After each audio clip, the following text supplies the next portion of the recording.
আমি যেটা মনে করি যে বিএনপি ছাড়া দেশের উন্নয়ন করার আর কোন বিকল্প এই মুহূর্তে নেই। এই বাংলাদেশের জনগণকে একতাবদ্ধ করে বাংলাদেশের উন্নয়ন করতে পারে। এই দুইটা উপজেলার উন্নয়ন বলতে জনগণের জীবন মানের উন্নয়ন। সেই উন্নয়ন হবে স্বাস্থ্য সেবার উন্নয়ন, শিক্ষার উন্নয়ন, কৃষিখাতের উন্নয়ন, সংস্কৃতির উন্নয়ন এবং খেলাধুলার সহ রাস্তাঘাট সবকিছুর উন্নয়ন। আমি যদি আপনারা আমাকে সাহায্য সহযোগিতা করেন, আল্লাহ যদি আমাকে সুযোগ দেয়, তাহলে কিন্তু আমি এই দুটা উপজেলার উন্নয়নে আমার কোনো ত্রুটি বিচ্ছুটি থাকবে না।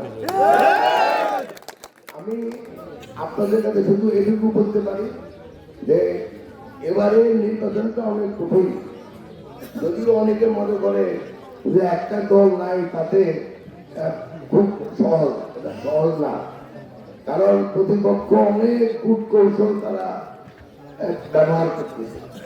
আমাদেরকে সতর্ক থাকতে হবে। আমাদের দলের নেতা গতকাল বলেছেন যে আমাদের নেতা কর্মী এবং সমর্থকদের প্রতি আমার অনুরোধ, তারা যেন সাহায্যের জন্য আমার প্রয়োজন কেন্দ্রে চলে।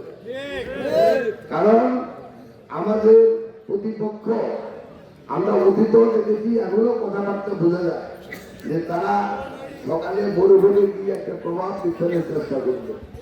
আমি মনে করি আমাদের দলের যে সমর্থন, আমাদের দলের যেই নেতা কর্মী আছে, কোন দল বাংলাদেশে আমাদেরকে কেন্দ্রে অন্যায়ভাবে কোনো প্রভাব বিস্তার করতে পারবে না। যদি তারা সক্রিয় থাকে, ফেব্রুয়ারির 12 তারিখ, বস্তুত 11 তারিখ থেকে সক্রিয় থাকতে হবে বাংলাদেশে। আমি যেটা মনে করি যে বিএনপি ছাড়া দেশের উন্নয়ন করার আর কোনো বিকল্প এই মুহূর্তে নেই। যে প্রতিপক্ষ বলতেছে তাদেরকে দেশ চালানোর কোন রকমের কোন অভিজ্ঞতা আছে আপনারা বলুন। তারা আসবে নিজেদের স্বার্থ শক্তি করবে, তারা আসবে জনগণকে বিভাজন করবে, বিভক্ত করবে। আর আমাদের প্রতিষ্ঠাতা প্রয়াত এবং মরুম শহীদ প্রেসিডেন্ট জিয়াউর রহমান এই দেশকে একতাবদ্ধ করছে। আমি মনে করি আমাদের দলের বর্তমান চেয়ারম্যান, আমাদের প্রতিষ্ঠাতা উত্তরসূরি এই বাংলাদেশের জনগণকে একতাবদ্ধ করে বাংলাদেশের উন্নয়ন করতে পারে। আমাদের 31 দফা আপনারা অনেকেই পেয়েছেন। এই 31 দফাতে এমন কোন ইস্যু নাই যে ইস্যু বাংলাদেশের জনগণের মান উন্নয়ন করবে, জীবন মান উন্নয়ন করবে।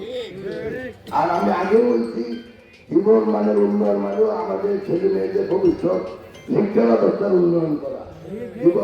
জীবন মানের উন্নয়ন মানে কৃষিকাজে, যারা গ্রামে গঞ্জে কৃষিকাজে কাজ করে তাদের জীবন মান উন্নয়ন করা, খেলাধুলার উন্নয়ন করা, সাংস্কৃতিক উন্নয়ন করা।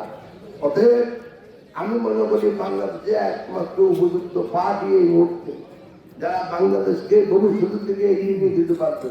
শুধু দেশের ভবিষ্যৎ নির্ভর করে তা না, দুনিয়ার পারিপার্শ্বিক বিদেশের সাথে সম্পর্ক, দেশের উন্নয়ন সবকিছু নির্ভর করে একটা সরকারের উপর।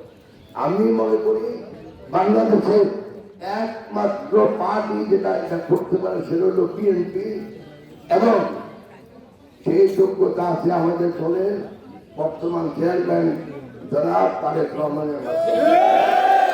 এবং উনি আসার পরে যদি ওনার বক্তৃতাগুলো আপনারা শুনেন, প্রত্যেকটা জনগণের কাছে দেওয়া দেশের ভবিষ্যৎ উন্নয়নের লক্ষ্যে। তবে আমি বলবো যে আমি যদি আপনারা আমাকে দয়া করে সুযোগ দেন, যদি আল্লাহ আমাকে সুযোগ দেয়, তাহলে এই সুনাগাতি এবং দাগনভূঞার উন্নয়নের জন্য আমার তরফ থেকে কোন রকমের কোনো কিছু বিচ্ছুটি থাকবে না।